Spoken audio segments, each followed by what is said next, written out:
Muy buenos días. Buenos días, hermanos.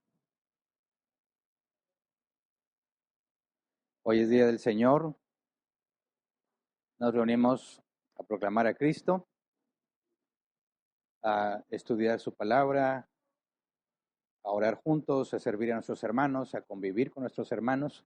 Eso es lo que se hace en el Día del Señor. Es parte de los medios de gracia que estamos estudiando, pero hoy no vamos a continuar con el estudio de los medios de gracia porque hacemos una pausa para reflexionar sobre la Navidad. Eh, para los hijos de Dios, para los que tienen entendimiento bíblico, la razón de la Navidad eh, debe ser obvia, ¿verdad? La palabra Navidad viene del latín nativitas y significa nacimiento. La Navidad celebra el nacimiento de Jesús. Por eso hoy está todo decorado con respecto a esa temática. Tenemos, como en todos los eventos que hacemos fuera de la reunión normal, eh, el Día del Padre, el Día de la Madre, el Día del Niño, etcétera, etcétera. Buscamos no solamente con el propósito de unirnos a lo que el mundo hace, sino que buscamos una base bíblica que justifique lo que estamos haciendo. Y para el día de hoy también tenemos una base bíblica que es más que obvia en la Biblia y ahí está lleno de referencias bíblicas. Pero sé que eh, algunos nos visitan por primera vez o quizás algunos van a escuchar este audio sin haber escuchado otros temas de árbol plantado y quiero hacer una serie de aclaraciones porque no es nuestro deseo afectar la conciencia de ningún cristiano ni ser motivo de confusión. Así que lo que primero quiero aclarar es que si nosotros hacemos el énfasis en que debemos ser bíblicos, algunos pueden cuestionarse y ya en estas fechas tú puedes ver en redes sociales mucha propaganda en contra de la Navidad por parte de los que se autodenominan cristianos, ¿verdad? Y se empieza a ver este conflicto a la hora de que ves cómo cada congregación celebra la Navidad o qué hacen las personas cuando celebran Navidad. Así que no queremos ofender la conciencia de nadie y por eso hacemos esta aclaración. En primer lugar, ningún cristiano está obligado por la Escritura a celebrar Navidad, ¿verdad? Ninguno. Bíblicamente tenemos dos sacramentos, el bautismo y la mesa del Señor. Y de ahí que celebres a tu mamá, a tu papá, el día del abuelito, algunas iglesias celebran el día del pastor, etcétera, etcétera. Eso no es un mandato bíblico. Entonces, cuando estamos hablando de celebrar la Navidad, no estamos diciendo que es algo que la Biblia, ordena. No existe ningún mandato sobre celebrar el nacimiento de Jesús y la Biblia no especifica la fecha del nacimiento de Jesús, porque esa es otra controversia, ¿verdad? No es que Jesús no nació en diciembre. Yo estoy de acuerdo en que lo más probable es que no naciera en diciembre, ¿verdad? Los estudiosos aseguran que nació en abril, algunos dicen que en octubre, algunos dicen que en septiembre, otros le calculan que por mayo, junio. Digo, tenemos elementos para concluir que no era invierno, ¿verdad? O principios del invierno. Entonces, no estamos diciendo como congregación que nosotros creemos que Jesús nació el 25 de diciembre. No, sabemos que no es la fecha. Y si estamos celebrando hoy, 14 de diciembre, tampoco estamos diciendo que hoy, un 14 de diciembre, nació Jesús. Simplemente estamos tomando la ocasión para celebrar el nacimiento de Cristo. También algunos afirman que no debemos celebrar Navidad porque es de origen pagano. Creo que eso lo vas a escuchar mucho, lo vas a leer mucho. Y he leído artículos donde efectivamente afirman que el 25 de diciembre se celebraba el dios Sol, ¿verdad? Y que fue el Papa Julio I en el 336 que instituyó el 25 de diciembre como fecha del nacimiento de Cristo para sustituir esta fiesta específicamente, donde se hace una mezcla entre lo que el mundo hace y lo que los cristianos quieren hacer, se llama sincretismo, y hacen una especie de evento con la combinación de ambas cosas. Bueno, no es lo que estamos haciendo aquí. Y cuando dicen, oye, no puedes celebrar la Navidad porque es de origen pagano, se comete la falacia genética, ¿verdad? El origen de algo no determina la veracidad de ese algo. Por ejemplo, los que estamos casados y tenemos anillo de bodas. ¿Para qué sirve el anillo de bodas? Para que nadie se emocione cuando nos vea. Dice, no, ese ya está casado. Ella ya está casada. Ahora, si tú te planteas el origen del anillo de bodas, se dice que simbolizaba en un principio las cadenas del tobillo puestas en las mujeres casadas para evitar que huyeran lejos del marido. Y que esta idea del anillo es un símbolo que nació de ahí, de las cadenas que indican que tú no te puedes ir, que estás amarrado. De manera que usar un anillo de bodas Bajo esa lógica tendría que decir es pagano y no lo debes usar por el origen de la costumbre del anillo de bodas. Eso es lo que prueba que no podemos descartar las cosas por su origen.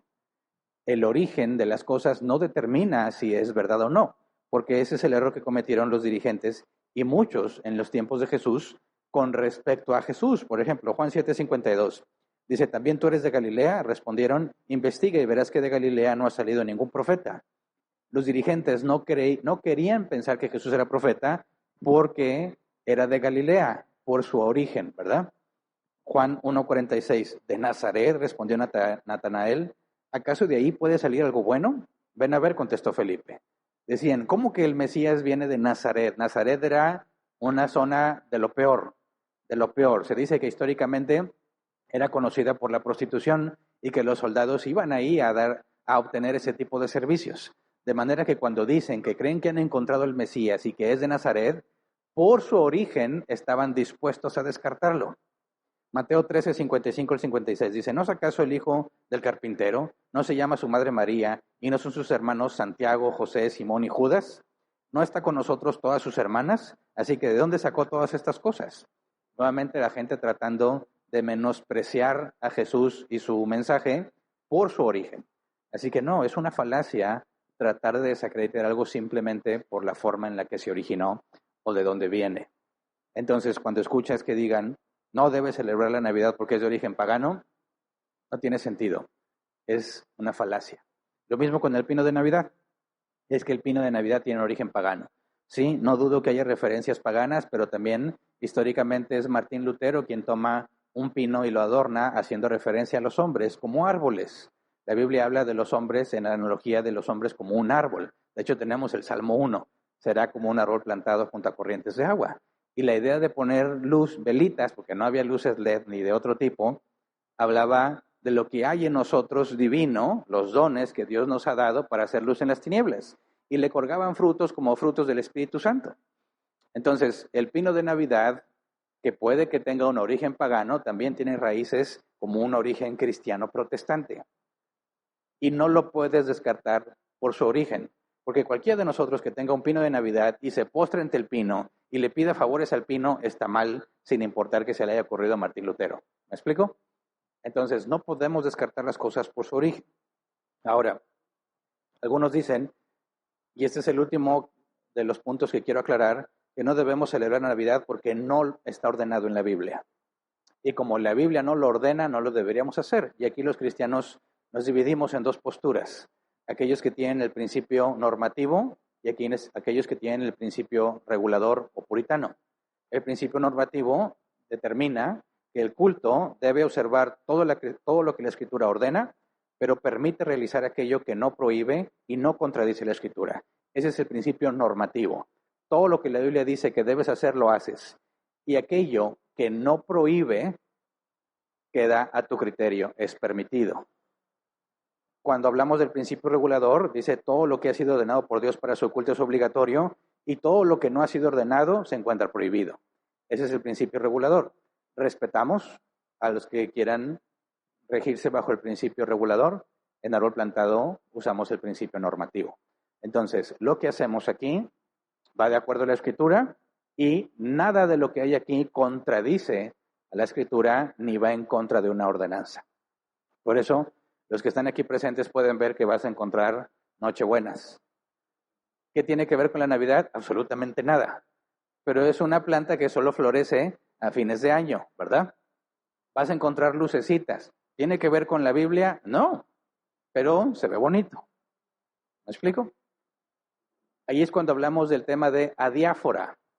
¿Qué es adiáfora? Aquello que Dios ni ordena ni prohíbe, de manera que queda a la conciencia de cada quien. Y hay cosas que no dejamos a la conciencia de cada quien aquí. Por ejemplo, no vas a encontrar aquí en la congregación un oso polar, un reno, un mono de nieve, y después eso no hay una conexión directa. Ahora, voy a volver a este punto hasta el final del tema. Lo que quiero aclarar hoy es, para no afectar la conciencia de nadie, es que lo que estamos haciendo aquí, reconocemos que Jesús no nació el 25 de diciembre, No puedes descartar esa celebración porque tenga un origen pagano. Tampoco lo puedes descartar porque la Biblia no lo ordena. Tenemos 2 fiestas que la Biblia no ordenaba, pero Dios las permitió. Purim, en el libro de Esther, y la fiesta de la dedicación del templo, o Hanukkah, en los evangelios, en las cuales Jesús participó, no obviamente no la del libro de Esther, pero sí en la de Purim, y no se opuso. Entonces, sí hay referencias bíblicas a festividades que no contradicen la Escritura y tampoco eran ordenadas por la Escritura, pero son permitidas. Entonces, cuando hacemos esto y hacemos esta celebración relacionado a la Navidad, dejamos eso en claro para no ofender la conciencia de nadie y para no ser tropezadero ninguno. Ahora, con toda esa aclaración, podemos ahora sí enfocarnos en el tema que nos atañe el día de hoy. Primero, todo lo que tenga que ver con la declaración, porque me pidieron que haga esta invitación. Ya hemos hecho invitaciones a otros ministerios. Bueno, ahora con todo puesto, se hace la invitación a 2 ministerios, el ministerio de eventos y el ministerio de imagen. Todo lo que tú ves aquí de decoración es imagen. Toda la organización de la comida y cómo se va a servir y qué cosas van a pasar es eventos. ¿Te interesa? Acércate a alguna de esas áreas a participar. En la cuestión de eventos hace falta la organización, el servicio, cómo se va a distribuir la comida, cómo garantizamos que se cumplan los criterios bíblicos para que ninguno sea menospreciado en lo que trajo. ¿Te gusta la creatividad y tienes buenas ideas con base bíblica? Entonces es el ministerio de imagen. Entonces, aprovechando el evento, ahí va el comercial para los que se quieran inscribir. Ahora sí, como todo evento, nosotros le damos un fundamento bíblico. Venimos a celebrar Navidad basado en ¿qué? En este pasaje, Isaías 9:6, Reina Valera 60, dice, porque un niño nos es nacido, hijo nos es dado, y el principado sobre su hombro, y se llamará su nombre admirable, consejero, Dios fuerte, Padre eterno, príncipe de paz. ¿De quién está hablando aquí? De Jesús. Yo sé que nuestras tradiciones mexicanas están acostumbrados a hablar del niñito Dios, ¿verdad? Un monito que tienen algunas familias en sus casas, que puede ser de plástico, de cristal, de cerámica, etcétera, etcétera, a la que le atribuyen ciertos poderes. Por ejemplo, a los niños nos enseñaban que había que acostar al niñito Dios, ¿verdad? Y había dulces ahí que yo creo que ya ni existen, se llamaban colaciones, muy ricos al principio, muy feos al final, cuando llegabas a la semilla que tenía dentro. Y si tú querías un dulce, que era lo que nos motivaba a estar ahí, no nos interesaba nada más, tenías que darle un besito al niño Dios, si no, no podías agarrar dulces. Pues ahí nos tienes formados a todos, ¿verdad? A ver, ¿dónde está el niñito Dios? Y tú te pones a pensar y dices, todos ya lo besuquearon. Qué contagio de gérmenes y bacterias, pero era lo que tenías que hacer para poder agarrar tu dulcito. Y algunas abuelitas aseguraban que el suyo era milagroso. Y es más, alguna vez me dijeron, yo sé, una señora los vende y son bien milagrosos. Entonces le atribuyen poderes a esa figurita, lo cual es totalmente opuesto a la Escritura, ¿verdad? Así que cuando estamos hablando del niño Dios, estamos hablando de algo muy profundo que tiene que ver con esta profecía y no con un muñequito que algunos afirman que te puede hacer milagros. Este hijo que nos ha nacido, dice, el profeta habla de una visión que tiene de parte de Dios y la describe como algo que ya sucedió. Las palabras que tú lees aquí no están en tiempo futuro. Si tú hablas de una visión, tú hablas o describes lo que pasó y él está describiendo un hijo nos ha nacido. Por eso está en pasado, porque nos está contando la visión que Dios le concedió. Y este hijo en particular envuelve el misterio de la encarnación, que es lo que tiene que ver con la Navidad, y es lo que vamos a estudiar hoy. La encarnación. ¿Qué significa la encarnación? Que Dios toma carne humana. No deja de ser Dios, pero es humano también. Y ahí hay mucho que estudiar, pero obviamente vamos a ver la versión recortada de lo que atañe a la encarnación y es el verdadero propósito de la Navidad. Así que todo aquel que se considera cristiano y celebra la Navidad tiene 2 festividades posibles, la bíblica y la no bíblica, porque también en esta temporada tú vas a ver películas donde suceden los milagros de Navidad, ¿verdad? Y todas las películas, no sé si te has fijado, son iguales. Todo es felicidad y luego todo se complica y luego sucede un milagro de Navidad y todos aprenden una bonita lección. La gente habla de paz, de amor, de reuniones familiares, y cuando tú les preguntas, ¿y por qué? ¿Por qué es temporada de paz? Ah, pues porque es muy bonito, sí, pero ¿por qué? Es que todos debemos de dar y compartir. ¿Por qué? No hay un por qué, porque simplemente le atribuyen poderes especiales al concepto llamado Navidad. Una época para hacer cosas bonitas. Y la mayoría de las personas sigue esa corriente. Pero si tú conoces de la Escritura y conoces a Dios, eso no tiene sentido. Podemos estar de acuerdo en que es una época de paz. ¿Por qué de paz? Porque un hijo nos ha nacido. Por eso. Nosotros podemos explicar exactamente el por qué. No son milagros de Navidad. No hay un ser omnisciente apuntando todas las cosas que hacen los niños, las buenas y las malas, para ver si les va a dar regalo. Dice, ¿por qué nada más a los niños? ¿Por qué no apunta a todos? ¿Verdad? Y este personaje ocupa el lugar central en muchas de las festividades que se hacen de Navidad y no tiene nada que ver con el hijo que nos ha nacido. Entonces, necesitamos hacer una clara distinción entre lo que es la encarnación y lo que se supone que se está celebrando y lo que la gente celebra por ignorancia, por decisión, como tú quieras. Pero un cristiano tiene que ser coherente cuando habla de la Navidad. Número uno, debe tener la capacidad de explicar qué es la Navidad en el contexto bíblico. Y número dos, debe dejar bien claro la línea de las cosas que él sí puede hacer porque es congruente y coherente con lo que dice la Escritura y aquellas cosas en las que quizás lo mejor es no participar. ¿Me explico? No como un reglamento de las cosas que puedes hacer o no puedes hacer, sino usando el criterio bíblico para determinar, partiendo que la Escritura dice, todo me es lícito, mas no todo edifica. Todo me es lícito, mas no todo... ya se me olvidó la otra, ahorita la leo. Conviene, gracias. Entonces, vamos a profundizar un poco más en la profecía de Isaías 9. Isaías es un libro profético, está lleno de profecías. Al leer Isaías 9 tendríamos que considerar lo que dice el capítulo anterior, pero sería muy extenso, así que nos vamos a enfocar en lo que está en el capítulo 9. Isaías 9 del 1 al 7 dice, a pesar de todo, no habrá más penumbra para la que estuvo angustiada. En el pasado Dios humilló la tierra de Zabulón y a la tierra de Neftalí, pero en el futuro honrará a Galilea, tierra de paganos, en el camino del mar, al otro lado del Jordán. El pueblo que andaba en la oscuridad ha visto una gran luz. Sobre los que vivían en densas tinieblas, la luz ha resplandecido. Tú has hecho que la nación crezca, has aumentado su alegría, y se alegran ellos en tu presencia, como cuando recogen la cosecha, como cuando reparten el botín. Ciertamente tú has quebrado, como en la derrota de Madián, el yugo que los oprimía, la barra que pesaba sobre sus hombros, el bastón de mando que los subyugaba. Todas las botas guerreras que resonaron en la batalla y toda la ropa teñida en sangre serán arrojados al fuego, serán consumidas por las llamas. Porque nos ha nacido un niño, se nos ha concedido un hijo. La soberanía reposará sobre sus hombros y se le darán estos nombres: Consejero admirable, Dios fuerte, Padre eterno, Príncipe de paz.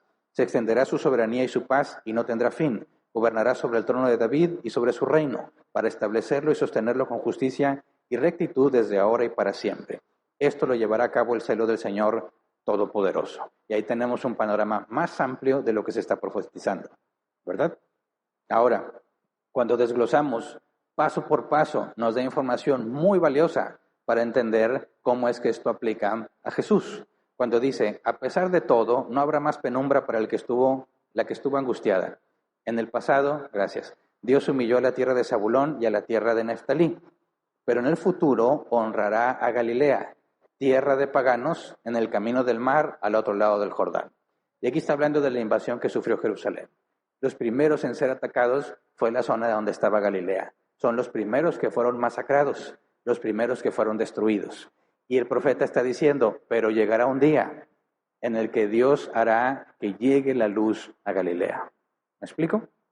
Por eso Galilea era un punto clave.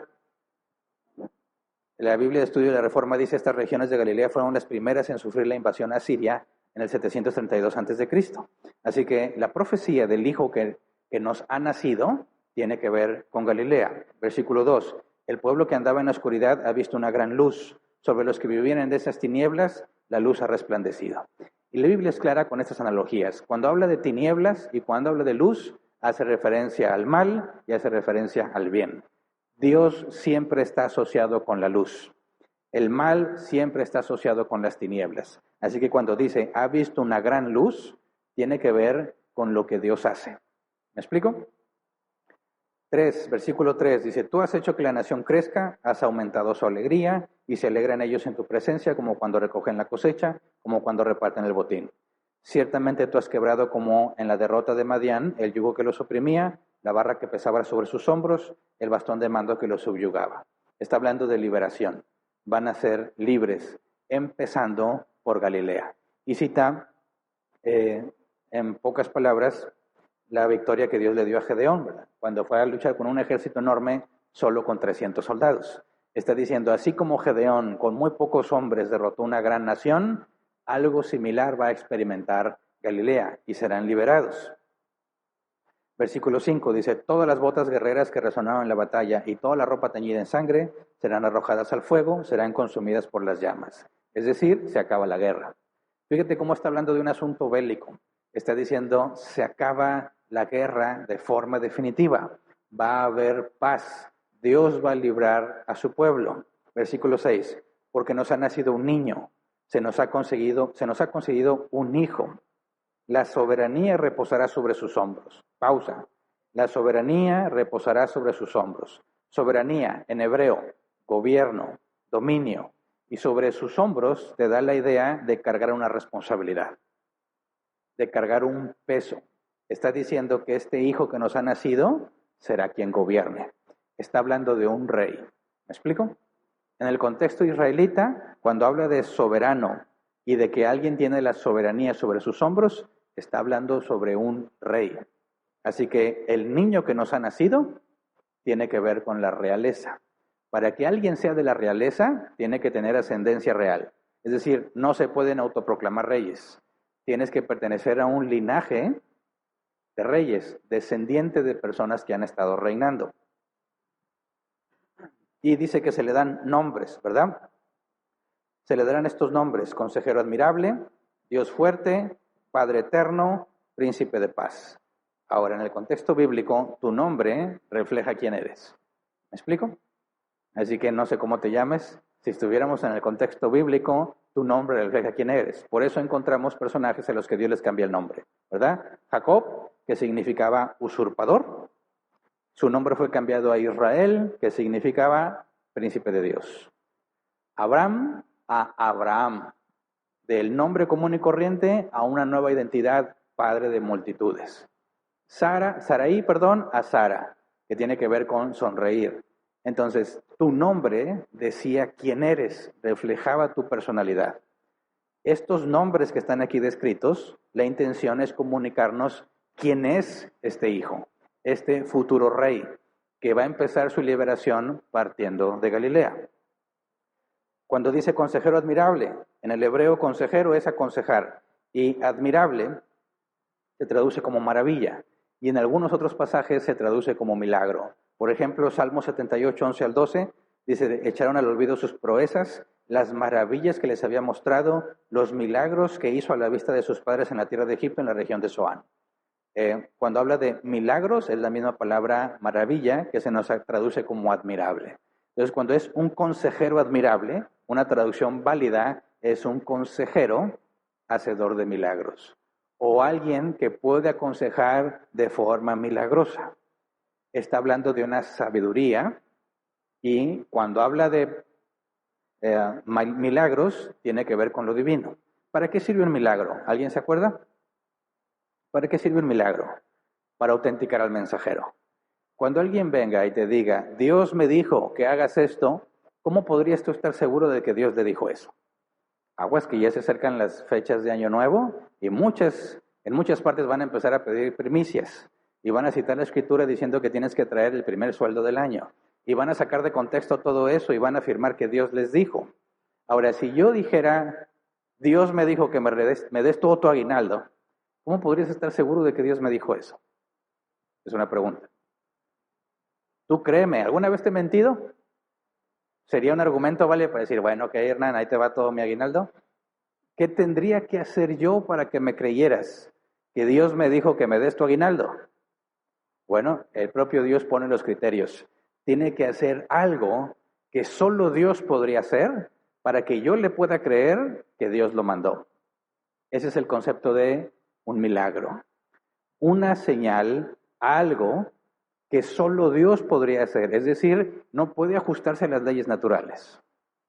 Voy a saltar y voy a caer y ese es el milagro. Eso no tiene nada de milagroso. Eso es algo natural. Pero si yo te dijera, voy a saltar, voy a estar 20 minutos en el aire y luego voy a descender sin nada que me sostenga, eso podría entrar en la categoría de un milagro si lo uso para demostrar que Dios me dijo que me diera tu aguinaldo. Entonces, cuando hablamos de un consejero milagroso, tiene que ver con ser autenticado por Dios. Una demostración de que lo que Él está diciendo efectivamente proviene de Dios. ¿Se entiende? Continuamos. Dios fuerte. Dios en la Biblia, en el hebreo, tú lo vas a encontrar nombrado de muchas formas, ¿verdad? Adonai, Elohim, etcétera, etcétera. Pero la palabra hebreo para Dios es Él. Él. Uno de mis hijos se llama Dael, y son dos palabras hebreas. Él, que es Dios, y Da, que es sabiduría. Dael significa sabiduría de Dios. Ahora, ¿cómo se llama Superman? Kal-El. Tiene que ver con Dios. Daniel, Jezreel, Erubiel, todo lo que tenga Él tiene que ver con Dios. Aquí dice Dios fuerte. Él usa la palabra. Y la Biblia solo se refiere a Dios como Él. Elohim, Adonai puede ser aplicado en distintas circunstancias, pero Él solamente se refiere a Dios. Ahora, este hijo que nos ha nacido, que hasta aquí ya vimos que es un rey y que es un consejero milagroso, es decir, su sabiduría es muestra de que Dios está con él. Este es un Dios fuerte. La personalidad, lo que describe a este hijo es que es Dios fuerte, y la palabra fuerte es poderoso. Hablar de ese hombre tiene que ver con el poder de Dios. Y luego el cuarto nombre es Padre Eterno. Padre Eterno es una sola palabra hebrea. Se traduce como eternidad o perpetuidad, para siempre. La descripción de este hijo es que él es para siempre. Padre para siempre. Y el concepto de padre, la Biblia nos habla de Dios siempre como un padre, ¿verdad? Porque en el contexto bíblico, el padre es el que provee, el padre es el que protege, el padre es el que auxilia. Padre eterno nos está hablando de esta característica de este hijo que ha nacido con respecto a los seres humanos. Los seres humanos le llamarán nuestro Padre eterno, príncipe de paz. Príncipe en hebreo es príncipe y paz, shalom también es paz, pero la paz que viene como consecuencia de la obediencia.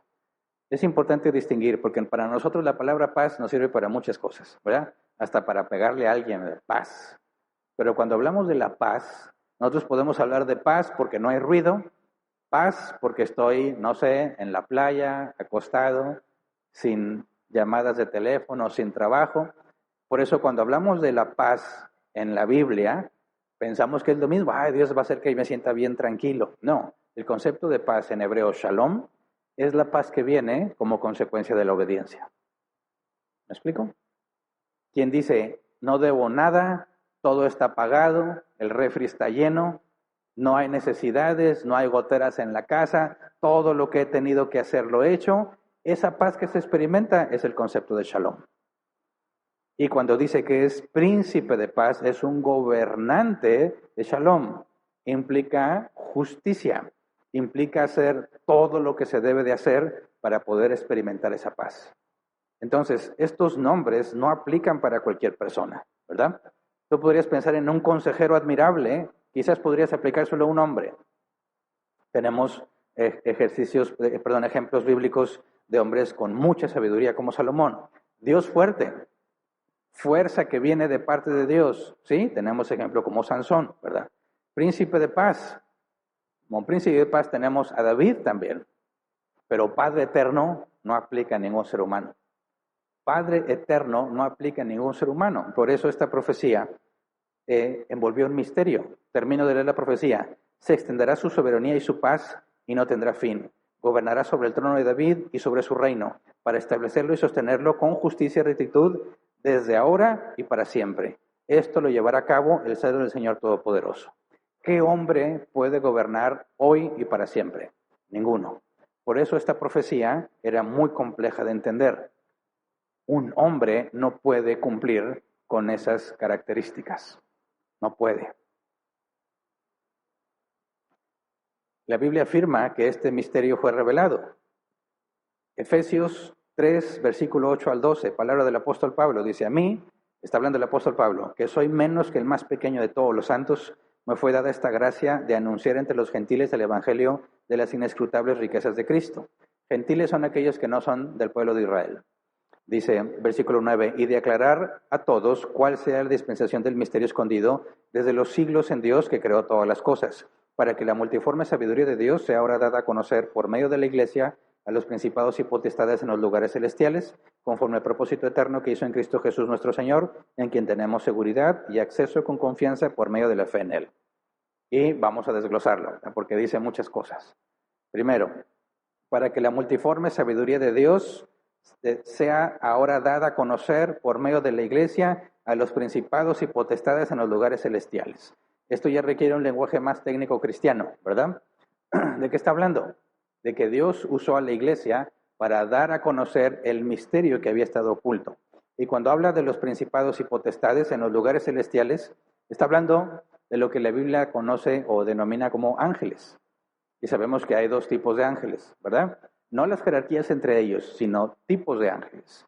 Los que son de Dios y los que son opuestos a Dios o ángeles caídos. Y los dos están incluidos aquí. Es decir, nos da información muy interesante. Alguna vez alguien me preguntó, ¿por qué Satanás mata a Cristo si sabe lo que iba a pasar cuando lo matara? ¿Por qué lo mata? Satanás ha de ser bueno entonces. Porque si le agregas que Satanás castiga a los malos, entonces ¿dónde está el problema con Satanás? Decía, gracias a Satanás Jesús murió. Y Satanás castiga a los malvados. De manera que si castiga a los malvados, pues es de los buenos, ¿no? Y si él mata a Cristo, le ayuda a Dios en su tarea. Entonces, ¿por qué Satanás es malo? ¿Se entiende la pregunta? Es una muy buena pregunta. Pero lo que la Biblia dice es que Satanás no sabía, no entendía cómo la profecía de un hijo que ha nacido iba a llevar a la liberación de los seres humanos partiendo de Galilea. No lo entendía. Si lo hubiera sabido, no lo habría hecho, ¿verdad? Ahora, el concepto de que Satanás castiga a los malos no es bíblico. No es cierto. El infierno, el lago de fuego, la Biblia dice, está diseñada para que Satanás sea castigado. Y esta idea común de que dicen algunos, mira, el cielo o el infierno. Dice, yo me voy al infierno porque ahí va a haber fiesta. Ahí va a haber vicios. Ahí va a haber desenfreno. Y en el cielo, qué aburrimiento. Es como ir a la iglesia. Bueno, ese no es el concepto bíblico. El concepto bíblico es que el infierno fue diseñado para Satanás y sus ángeles caídos. Y ellos son los que van a ser torturados. Y todos los que son de él van a ser echados ahí junto con él. Así que la idea de un lugar donde hay fiesta, vicios y desenfreno no tiene ningún fundamento bíblico. Satanás va a ser torturado ahí y los que son de él.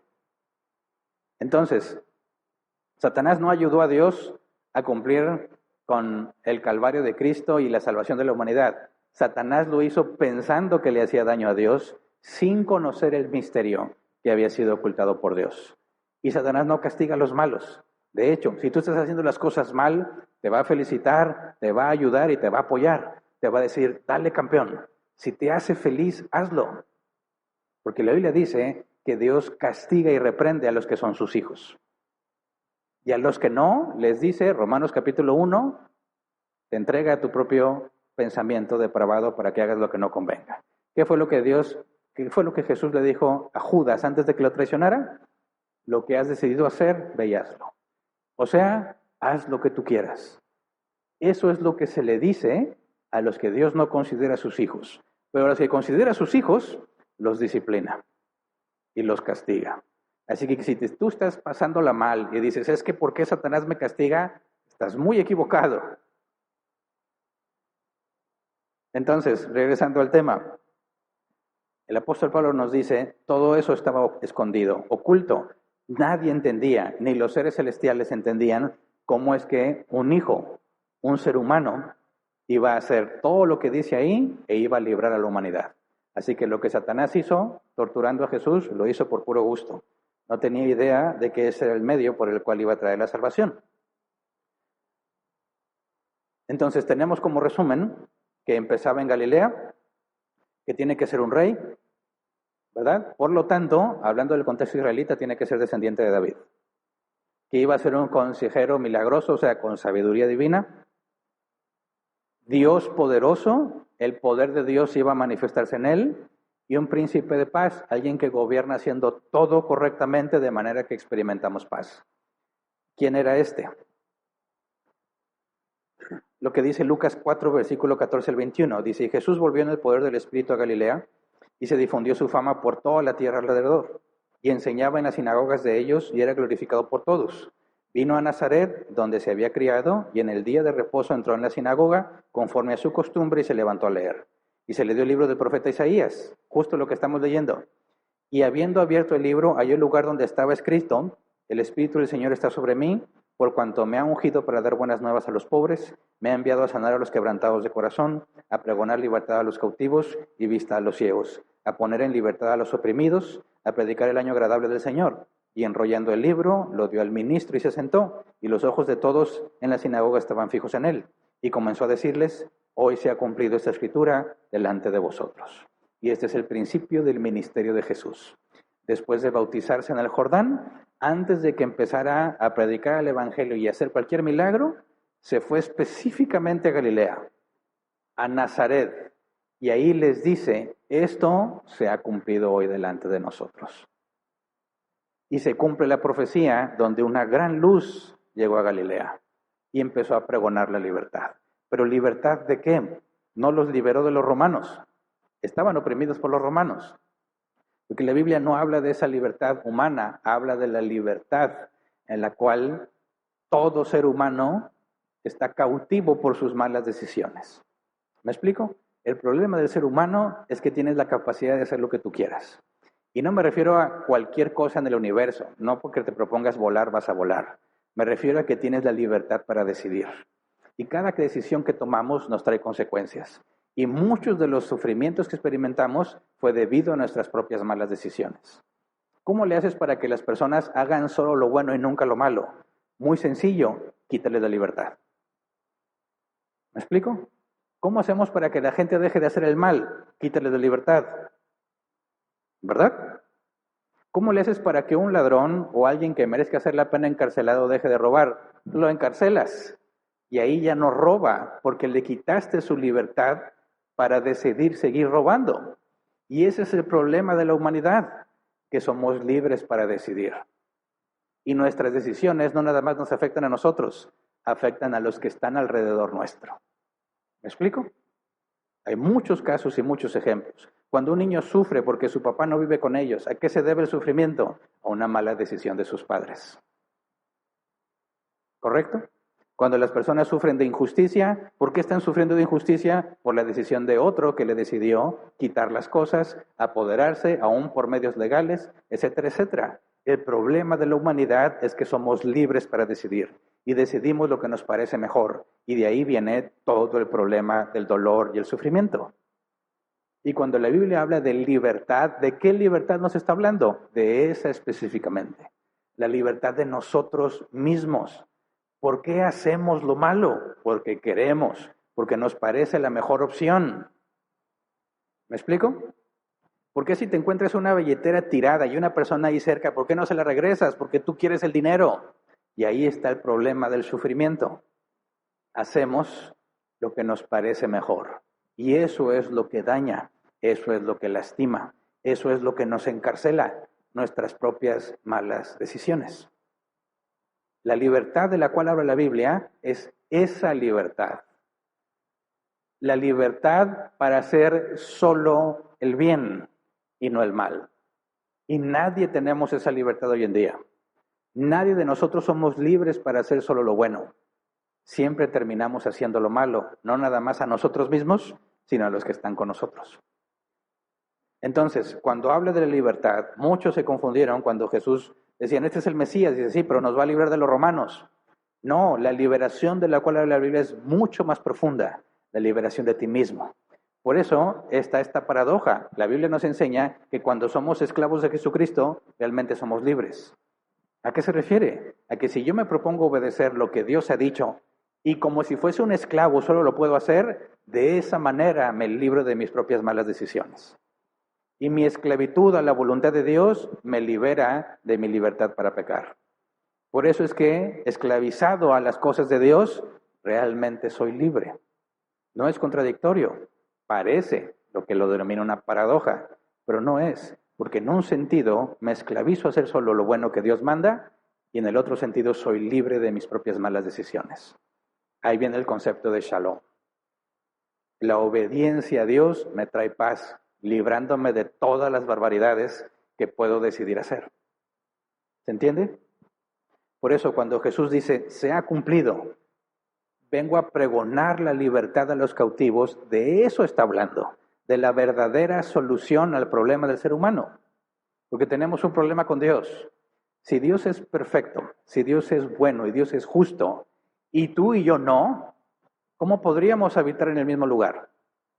Piénsalo bien. Donde Dios habite, se tiene que manifestar la paz, la justicia, el bienestar, ¿verdad? Si yo quiero morar en el mismo lugar donde Dios mora para experimentar esos beneficios, y Dios es bueno y justo, ¿qué tendría que hacer conmigo? Que constantemente hago lo malo. Tendría que estar castigándome. Una y otra y otra, y cada mala decisión y cada cosa que yo haga, que haga sufrir a otro, tendría que estar castigando. Y ese es el concepto del infierno, donde recibes lo que te mereces. Pero entonces, ¿cómo solucionamos el problema? ¿Cómo puedo yo morar con Dios y no ser castigado por Dios por mis malas decisiones? Tengo que ser libre de mí mismo. Libre para hacer solo el bien. Y eso es lo que Jesús estaba enseñando. Ahora, sobre Jesús, Juan 1, versículo 1 al 5, dice, en el principio ya existía el verbo, y el verbo estaba con Dios, y el verbo era Dios. La palabra verbo en griego es logos, lo estudiamos la semana pasada. Logos es palabra, la expresión del pensamiento. Tú no sabes lo que alguien piensa hasta que lo pone en palabras. Y con una palabra yo te puedo hacer entender lo que está pasando en mi mente. Si te digo, me siento satisfecho, una palabra, satisfecho, expresa lo que está pasando dentro de mí, que sería imposible que tú lo supieras si no lo pongo en palabras. Y lo que dice aquí es que Jesús es la palabra de Dios. ¿Qué significa? Es lo que nos comunica quién es Dios, de manera que podamos entenderlo. Hay muchas cosas que pueden pasar por mi cabeza, muchas emociones que yo puedo experimentar, pero si no las pongo en palabras, nunca las vas a entender y no las vas a conocer. Por eso cuando la Biblia dice que Jesús es el verbo, la palabra hace referencia a que nos muestra lo que es imposible que sepamos acerca de Dios. Así como una palabra me hace saber lo que pasa en tu cabeza, es Jesús quien nos informa, nos enseña cómo es Dios, de la cual sería imposible saberlo de ninguna otra manera. Entonces dice, en el principio ya existía el verbo, y el verbo estaba con Dios, y el verbo era Dios. Él estaba con Dios en el principio. Por medio de Él todas las cosas fueron creadas. Sin Él nada de lo creado llegó a existir. En Él estaba la vida, y la vida era la luz de la humanidad. Esta luz resplandece en las tinieblas, y las tinieblas no han podido extinguirla. Aquí nos da mucha información sobre ese niño que nació. En el principio ya existía el verbo, de manera que el verbo no fue creado, ¿verdad? El verbo estaba con Dios y el verbo era Dios, es de la misma naturaleza divina. Por medio de Él todas las cosas fueron creadas. Sin Él nada de lo creado llegó a existir. Por lo tanto, Él es la primer causa no causada. Lo vimos la semana pasada. Él es el que crea todas las cosas, pero Él no es creado.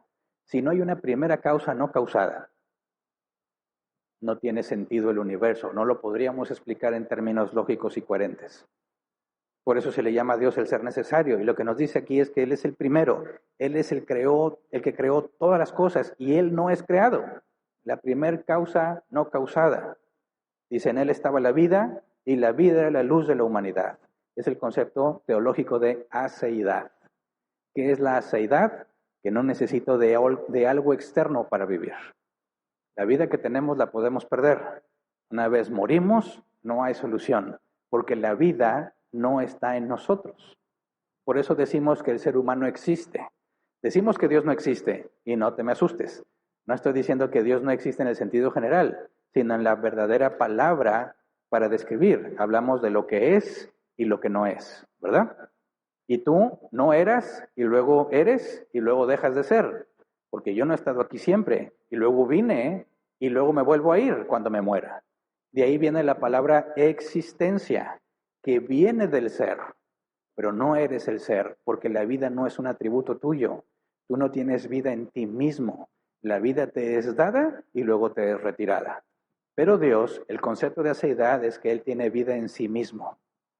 No requiere de nada más. Y es lo que nos dice de Jesús. En Él estaba la vida.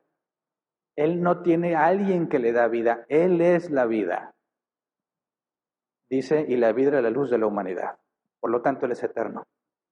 Versículo 9 al 14. Esta luz verdadera, la que alumbra a todo ser humano, venía a este mundo. El que era la luz ya estaba en el mundo y el mundo fue creado por medio de Él, pero el mundo no lo reconoció. Vino lo que era suyo, pero los suyos no lo recibieron. Mas a cuantos lo recibieron, a los que creen en su nombre, les dio el derecho de ser hijos de Dios. Estos no nacen de la sangre, ni por deseos naturales, ni por voluntad humana, sino que nacen de Dios. Y el Verbo se hizo hombre y habitó entre nosotros. Y hemos contemplado su gloria, la gloria que corresponde al Hijo unigénito del Padre, lleno de gracia y de verdad. ¿Es lo que nos está describiendo? El creador de todas las cosas vino a este mundo. Y eso es lo que llamamos encarnación. Porque si en el Big Bang la materia, el espacio y el tiempo empiezan a existir, lo que lo provocó no puede estar hecho de materia, no ocupa un lugar en el espacio, ni está en el tiempo. ¿Verdad? Encarnación, porque sin necesitar materia, sin ocupar lugar en el espacio, sin estar en el tiempo, vino. Tomó materia, ocupa un lugar en el espacio y está en el tiempo. La encarnación. Eso es lo que Jesús hizo cuando nació y nos dice que es el unigénito Hijo del Padre. Unigénito en griego es único en su tipo. No hay nadie como Él. Ahora vamos a Colosenses 1, 15 al 20. Él es la imagen del Dios invisible, el primogénito de toda creación, porque por medio de Él fueron creadas todas las cosas en el cielo y en la tierra, visibles e invisibles, sean tronos, poderes, principados, autoridades. Todo ha sido creado por medio de Él y para Él. Él es anterior a todas las cosas que por medio de Él forman un todo coherente. Él es la cabeza del cuerpo, que es la iglesia. Él es el principio, el primogénito de la resurrección, para ser en todo el primero. Porque a Dios le agradó habitar en Él con toda su plenitud y por medio de Él reconciliar consigo todas las cosas, tanto las que están en la tierra como las que están en el cielo, haciendo la paz mediante la sangre que derramó en la cruz. Está describiendo cómo es la salvación por medio de este Hijo, por medio de Él. Por medio de Él y para Él. Ese es el punto del misterio. Hace la paz, dice, mediante la sangre que derramó en la cruz. ¿Qué tiene que ver la muerte de Jesús con la salvación de los hombres?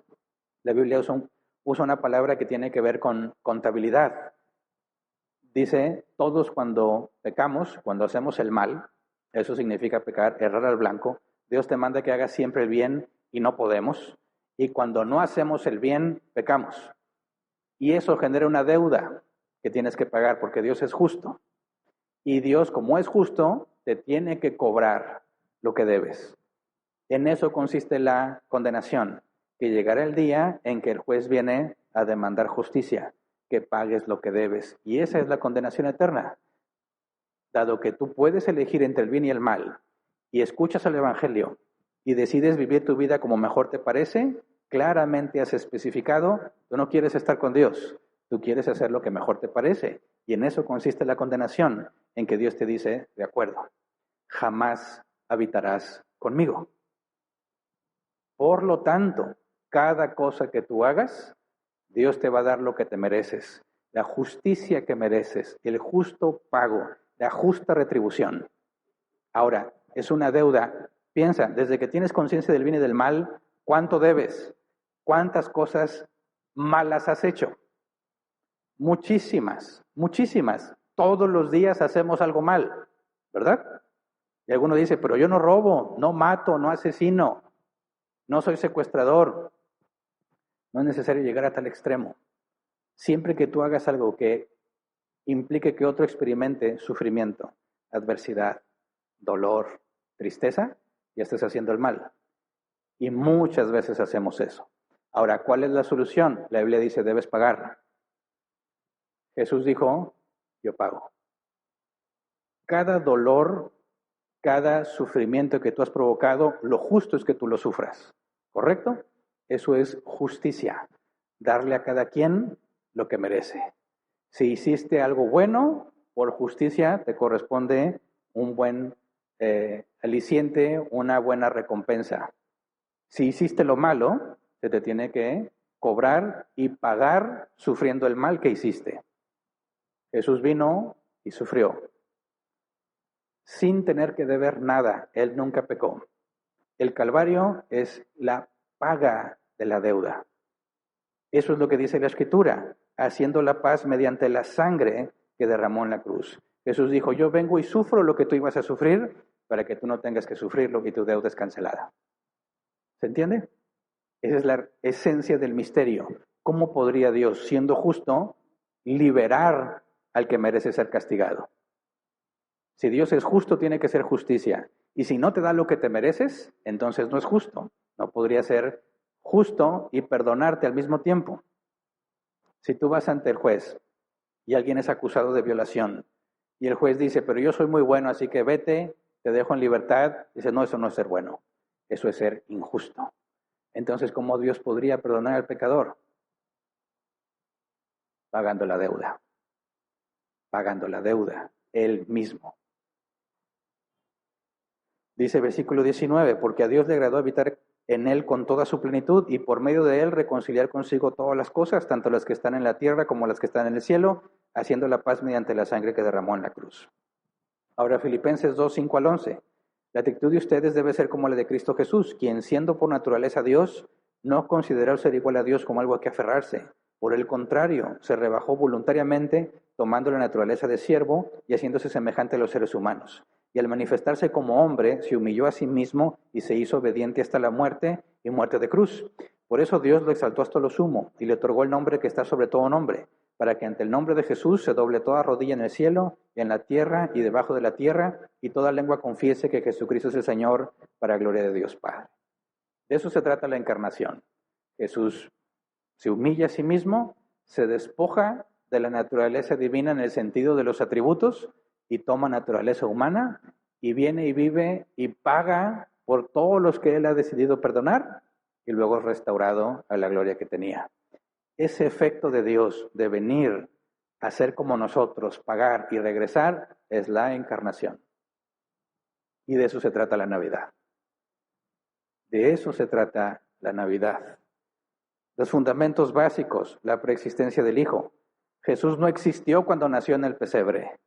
Él es el principio de todas las cosas. Él no vino y parecía un humano. Realmente fue un humano. Tenemos las referencias de que se cansó, lloró, pasó hambre, dormía, etcétera, etcétera. Se angustiaba. Así que no parecía un humano, realmente era un humano. Y tenemos el concepto de la unión hipostática. Dios no dejó de ser Dios para ser hombre. Agrega una naturaleza y vino a ser como nosotros sin dejar de ser Dios. La naturaleza humana y la naturaleza divina. Tenemos que ser claros, sin confusión, sin cambio, sin división y sin separación. Jesús no era un semidios menos que Dios o un superhombre más que un hombre. Era verdaderamente Dios y verdaderamente hombre. De manera que siendo hombre puede pagar nuestra deuda. Humillación voluntaria, nadie lo obligó. La Biblia dice que voluntariamente se ofreció a pagar. El propósito redentor vino a hacerlo no nada más para ver qué se siente, sino para salvar a su pueblo. Y vino, por último, para revelarnos quién es Dios. Cuando le pregunta Tomás, muéstranos al Padre y nos basta. Y Jesús le dice, pero ¿cómo es posible? he estado con ustedes todo este tiempo. Quien me ha visto a mí, ha visto al Padre. Entonces, cuando preguntes, ¿Dios se enoja? ¿Qué responderías? ¿Jesús se enojó alguna vez? Sí. Ok. ¿Dios regaña? ¿O Él es bien buena gente como Santa Claus? Sí regaña. Chécate cómo regañó varias veces a los discípulos. Dios confronta al que está haciendo mal. Uf, de eso está lleno los evangelios. Jesús confrontando a los hipócritas.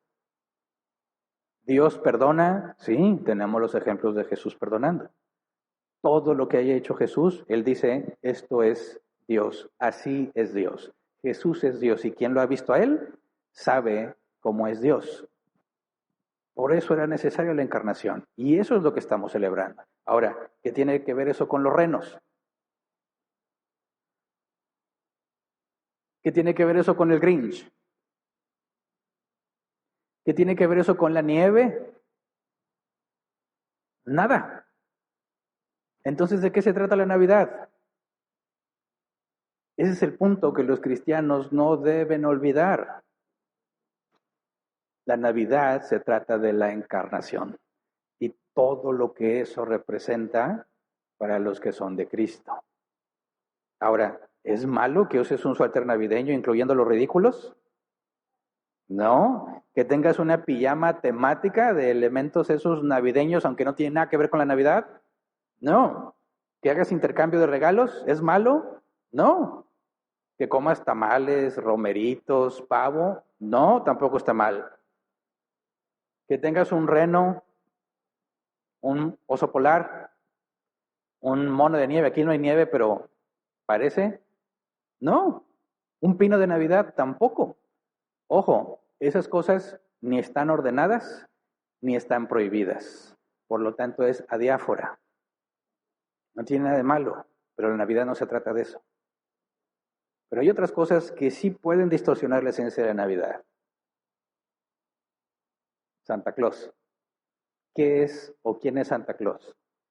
Un ser omnisciente que ve todo lo que hacen los niños, nada más los niños.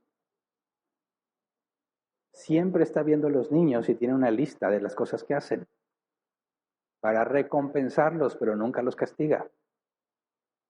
Y muchos crecieron pensando que de eso se trata la Navidad.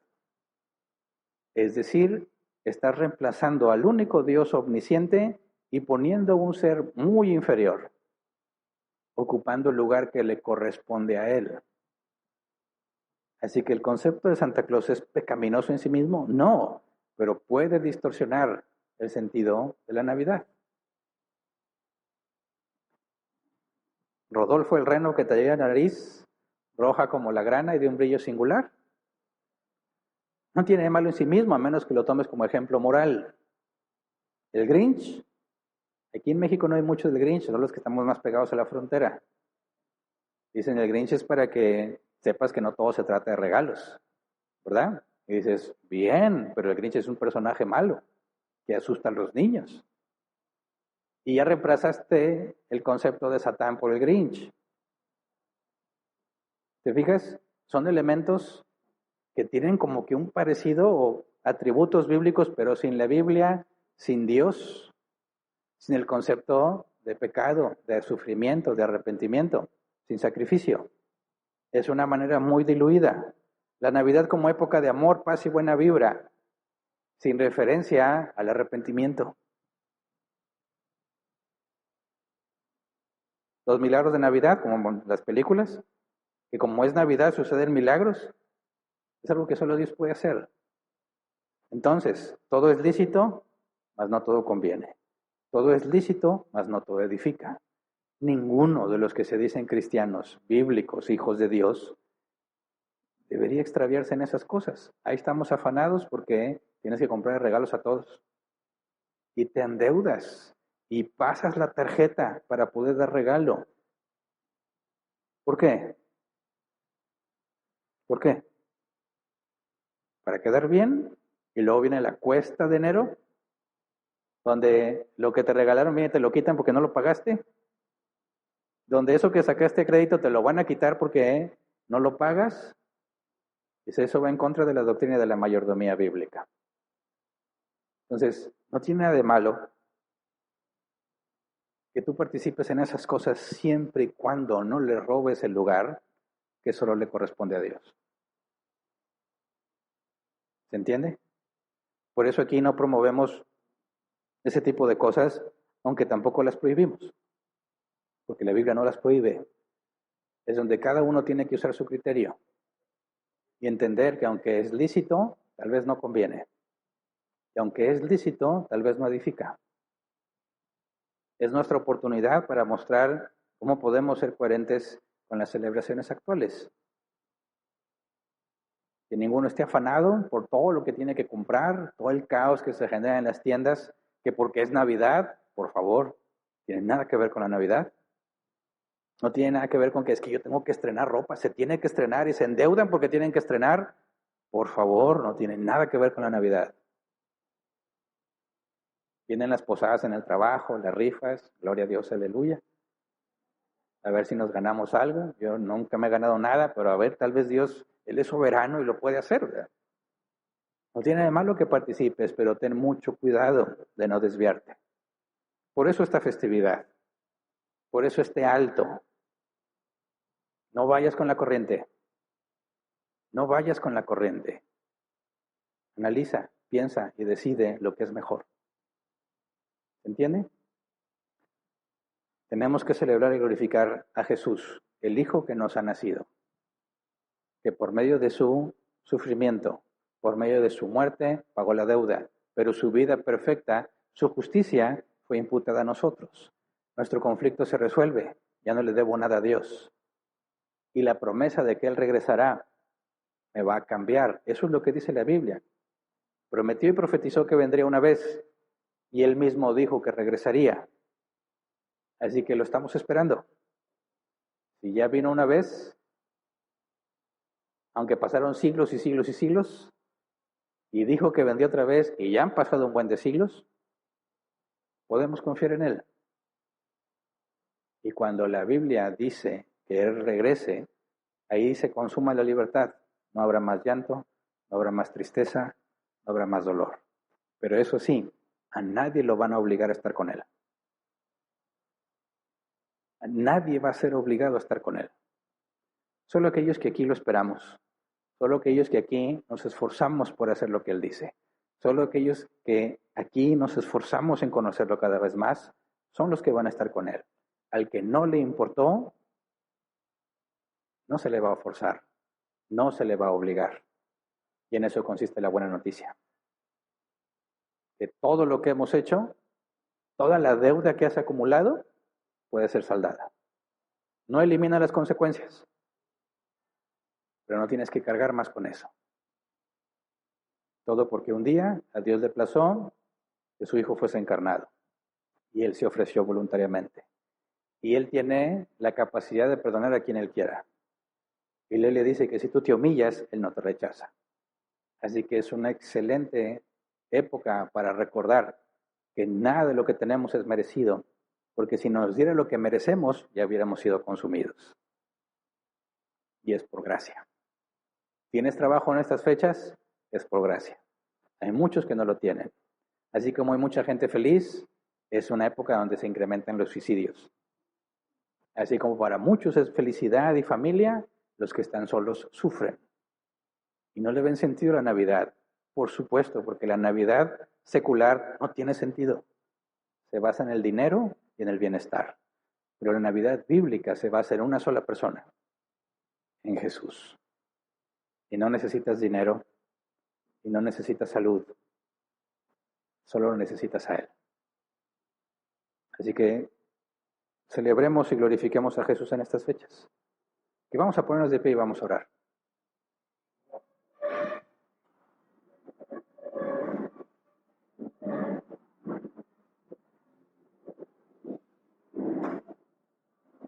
Con toda la información que ahora tienes en la mente, piensa, ¿qué vas a hacer en estas fechas? ¿Estás consciente o nada más estás en la corriente? Hermanos, no se endeuden más de lo que pueden pagar. No den ese mal ejemplo. Y luego ahí andamos sufriendo porque no hay para pagar. No trates de impresionar a nadie. Este es un asunto individual. Mostremos nuestra gratitud a Dios. Si tienes para dar, da. Si no, no cometas el error de dar lo que no tienes. Recordemos que la verdadera esencia consiste en reconocer que somos pecadores y que necesitamos un Salvador, y Dios ya lo mandó. Nosotros no vivimos con el misterio de lo que pasaría. Nosotros venimos al conocimiento de Cristo con el misterio revelado. Lo que nos resta es esperar. Ya sea que Él venga estando vivos o que muramos y después regrese, nuestra esperanza está en Él. No en el trabajo, si tienes o no tienes. No en la salud, si tienes o no tienes. No en la cantidad de dinero, si te dieron aguinaldo de 30 días, de 15, de 40, de 60, los más bienaventurados. No se trata de nada de eso. Se trata de que nuestro Salvador vino, se humilló y pagó, y a nadie rechaza. Eso es el motivo de la alegría. Pidámosle a Dios que nos ayude a conservarla y tener la capacidad de explicársela a los demás. Así que vamos a orar. Señor, gracias, porque de todo lo que nos has dado, que a veces nos parece bueno y a veces no tan bueno y a veces nos parece malo, en todo podemos confiar en lo que dice tu palabra, que todo obra para bien. Sabemos que tú eres el único que puede usar el sufrimiento para bien. Y la Biblia afirma que tú eres el único que puede convertir lo malo en algo bueno. Así que ayúdanos a entender que a veces desde nuestra perspectiva sentimos que las cosas son injustas, percibimos que otros reciben más, yo recibo menos. Ayúdanos a entender que tú tienes el panorama completo y que si yo supiera todo lo que tú sabes, haría exactamente lo mismo conmigo que tú has hecho. Por eso ayúdanos a reconocer nuestra pequeñez comparada contigo. Ayúdanos a reconocer que si nos dieras lo que merecemos, ya no estaríamos aquí. Ayúdanos a reconocer, Señor, que aunque unos tienen más, otros tienen menos, tú para mí eres suficiente. Tú no te equivocas. Tú conoces mis necesidades, tú conoces mis compromisos y la Biblia ha prometido que tú provees para lo esencial, para lo indispensable y podemos confiar en ti, Señor. Gracias si nos has dado salud, gracias si decidiste quitárnosla. Gracias porque tenemos trabajo, gracias porque decidiste que no lo tuviéramos. Gracias por cualquier cosa que tú decidas por nosotros, porque tú sabes mejor que nosotros lo que es mejor para nosotros. Te damos gracias porque podemos estar aquí. Gracias porque pudimos traer comida para compartir. Gracias porque podemos hablar de esto con libertad, sabiendo que en otros países mueren por hablar de ti. Gracias porque tenemos donde vivir, tenemos que ponernos, tenemos que comer. Gracias porque para el día de mañana podemos confiar en ti. Gracias, Señor, ayúdanos a ser un buen ejemplo de lo que significa ser cristiano. Ayúdame para que lo que viva sea coherente con lo que sé. Ayúdame para poder ganarme el derecho a hablar cuando se trata de estas cosas. Que mi reputación sea congruente con lo que dice tu palabra. Que cuando hable con autoridad moral, Señor, no como un hipócrita. Ayúdame, Señor, porque me equivoco. Ayúdame porque cometo errores. Ayúdame, dame el arrepentimiento para mejorar lo que tengo que mejorar, Señor, y mantener lo que ya he mejorado. Gracias por todo lo que has hecho por nosotros. Gracias por todo lo que nos das. Ayúdanos para que en estas fechas no seamos simplemente arrastrados por la corriente, sino que podamos ser luz en las tinieblas. Disfrutar si tenemos para disfrutar, pero también acompañar al que no lo tiene para que tu nombre sea glorificado. Gracias, Padre, en el nombre de Jesús. Amén. Pueden sentarse. Ahora, para lo que sigue.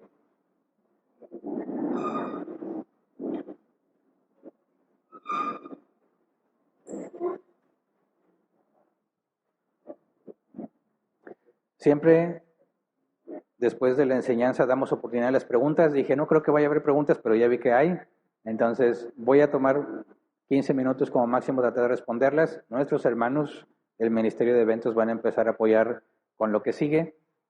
Antes de leer las preguntas, hago esta aclaración. Recuerden, la Biblia nos dice que en nuestras reuniones nos aseguremos que nadie sea menospreciado, ni nadie sea tratado especialmente porque tiene, ni menospreciado porque no tiene. Que nadie se adelante a comer su propia comida menospreciando a los demás. Entonces, como regla general en lo que hacemos cuando hay alimentos, la comida se distribuye aleatoriamente. ¿Me explico? No vas y escoges tú lo que te gusta. va a llegar a tu mesa el plato que te tocó. Y partiendo de lo que la Biblia dice, que tiene control de todas las cosas, eso es lo que Dios quiso que te comieras. Y repito, como lo he dicho en muchas otras ocasiones, sin ánimo de ofender, si no te gusta lo que te tocó, te lo tragas. ¿Me explico? No menosprecies lo que otro trajo. Oye, que a mí no me gustan los tamales de frijoles. ¿A quién se le ocurre tamales de frijoles? Si te tocaron tamales de frijoles, le agradeces a Dios por esos tamales y te los comes. Ahora, si en la misma mesa, siempre doy este ejemplo, ya me ha pasado varias veces, a uno le toca una pieza de KFC, a otro le toca un tamal, bueno, 3 tamales, y dice, te cambio una pieza por 2 tamales en la misma mesa, no hay ningún problema. Lo que no se vale es que digas, ay no, fuchi, esto no me gusta. ¿Qué pasó? Alguien se esforzó por traerlo, ¿verdad? Y no dijo, esto le voy a llevar a Hernán porque sé que no le gusta. No, así te tocó y no menospreciamos a nadie y no lo comemos. La Biblia dice, no comas por hambre, comemos para convivir con los demás. Entonces no se les olvide esa regla. Antes de dejar el lugar a lo que sigue, voy a pasar con las preguntas. Dice primero, Blanca pregunta, ¿por qué a Jesús se le atribuye como Padre eterno y no Hijo eterno? Porque unos que son de una secta justifican esto de que Jesús Dios es el Padre. Es en detalle que se debe responder, que está hablando de la... Fíjate, es buena la pregunta. Distinguimos en la Trinidad el Padre, el Hijo y el Espíritu Santo, ¿verdad? Por el rol que desempeñan en la salvación de los hombres. El Padre elige, el Hijo salva y el Espíritu Santo preserva. Ok, pero notemos que en la profecía se nos está describiendo a un hombre y los nombres que se le darían a ese hombre. Entonces, no está hablando de la economía de la Trinidad, no está hablando de las 3 personas en la Trinidad, está hablando en cómo se le conocería a este hombre. Ahora, en el Antiguo Testamento, aunque sí está especificada la Trinidad, no había sido revelada con tal claridad como la tenemos en el Nuevo Testamento. Así que una forma de referirse a Dios como proveedor, no nada más como Jehová Nisi el que provee, sino como un Padre que provee, era el calificativo Padre eterno. Mi Padre eterno. Entonces, cuando se nos habla de que este hijo, este humano, iba a ser llamado Padre eterno, no hace referencia a las personas de la Trinidad, sino a lo que caracterizaría a este individuo en particular. Así que cualquiera que trate de usar este versículo como referencia a la unicidad, de que no hay distinción entre el Padre y el Hijo, está malinterpretando, ¿verdad? Está haciendo exégesis, porque claramente se nos habla de los calificativos. Calificativos. Cómo se describe a esta persona, no a qué persona de la Trinidad se refiere. Siguiente, dice, el primer ministerio que hizo al leer Isaías es, difieren cuando al terminar vino María, dice, hagan lo que Él les diga, y Él dice que no es mi tiempo. ¿Qué quiso decir Jesús con eso? Que se refiere a las bodas de Canaán, ¿verdad? Yo dije que era el principio de su ministerio, no el primero de sus milagros. La Biblia guarda silencio sobre gran parte de la vida de Jesús. Solo nos deja ver que antes de que empezara formalmente su ministerio, ayudó a los que estaban en las bodas de Canaán, pero primero reprende a María, ¿verdad? ¿Qué tienes conmigo, mujer? Si tú checas esa frase en el Antiguo Testamento, hace referencia a una queja o una reprensión. Jesús decide ayudar a pesar del error de María, no gracias al error de María. Pero no tiene nada que ver que Jesús haya hecho milagros. Yo dije el principio de su ministerio. Eso implica cuando él formalmente empieza a anunciar lo que estaba profetizado. Siguiente. Dice Luz, pregunta, ¿sería malo poner un nacimiento? Entiendo que usted dijo, y soy cristiano, el motivo por qué lo hago es dar énfasis de lo que es la Navidad. La Biblia enseña que no hay nada malo en sí mismo, pero si tú pones ese nacimiento y le atribuyes poderes milagrosos y te postras ante esas figuras y le rindes honor a la figura o le pides cosas a la figura, eso ya cae en la categoría bíblica de idolatría. No te hagas imagen ni semejanza de nada de lo que está en el cielo, en la tierra, debajo de la tierra. No te postres ante ellas, no las adores. Eso es lo que dice la Escritura. Entonces, no tiene nada de malo tener una estatua. Podríamos pasar enfrente de una estatua, algo que sea histórico, y dices, no hay idolatría. No, porque la estatua en sí misma no tiene nada de malo. Pero si tú vas y le sobas las patas a la estatua, y le pones cosas, y le pides cosas, ahí está el problema. El problema no es la estatua. El problema es que tú estás tratando de Estás tratando a esa estatua como si fuese Dios. Y eso es lo que lo hace absurdo. Entonces, si tú tienes un nacimiento, para los que no sean latinos, porque nos escuchen de muchas partes, le llaman a estas figuritas de distintos materiales que ponen pues un pesebre chiquito y un bebecito y algo que representa a José María, y normalmente ponen una burra, un caballo, algunos ponen a los Reyes Magos y ponen un elefante, un camello y un caballo. Pues nada, eso es bíblico, ¿verdad? Pero es una representación. No hay ningún problema mientras no te pongas a adorar o a idolatrar esas imágenes. Siguiente. Dice, mi madre de 93 años cree en Cristo. Dejó hace unos años de adorar a vírgenes y santos, pero en estos días, si se acerca la Navidad, ha vuelto a utilizar las frases como mi niño es milagroso. Entiendo que su estado ya no le permite razonar mucho, pues en ocasiones inventa o se confunde. En este caso ella está en pecado, pues es difícil definirlo, porque la Biblia aclara que hay una, así como cuando nace un nuevo ser humano, la Biblia le llama la edad de la inocencia, un periodo en el que el niño no distingue entre el bien y el mal porque no tiene la capacidad mental. Vemos que hay otras personas con situaciones mentales, algunos grados de síndrome Down, que dicen, esa persona en su mente tiene 4 años, ¿verdad?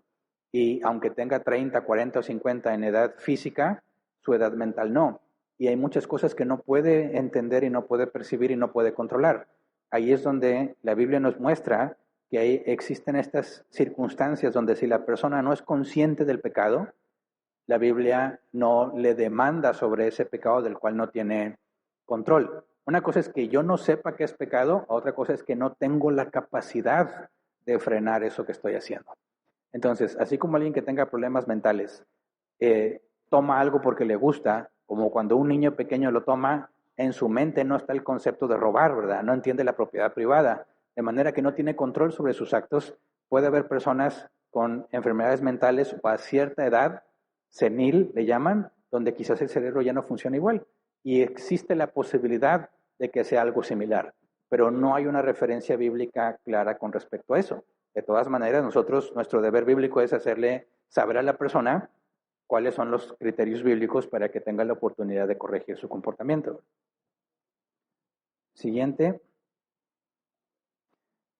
Dice, entonces bíblicamente la Navidad se le debe dar el enfoque que Jesús dejando su Navidad encarnó en cuerpo sabiendo que Jesús está antes del principio. Correcto. La Navidad se trata de la encarnación. Y es todo, ¿verdad? Se acabó. Bien, terminamos entonces con la sesión de preguntas. Voy a dejar lugar entonces a los de eventos, pero despedimos la transmisión.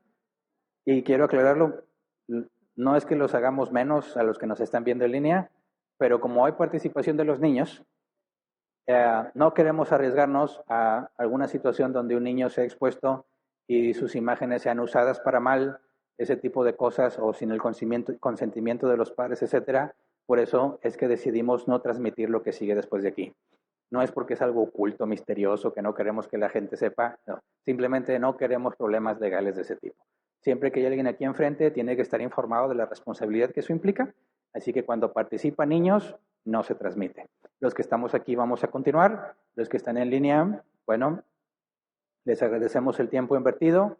La próxima semana, si Dios quiere, continuamos estudiando y retomamos el tema de los medios de gracia. Hasta la próxima.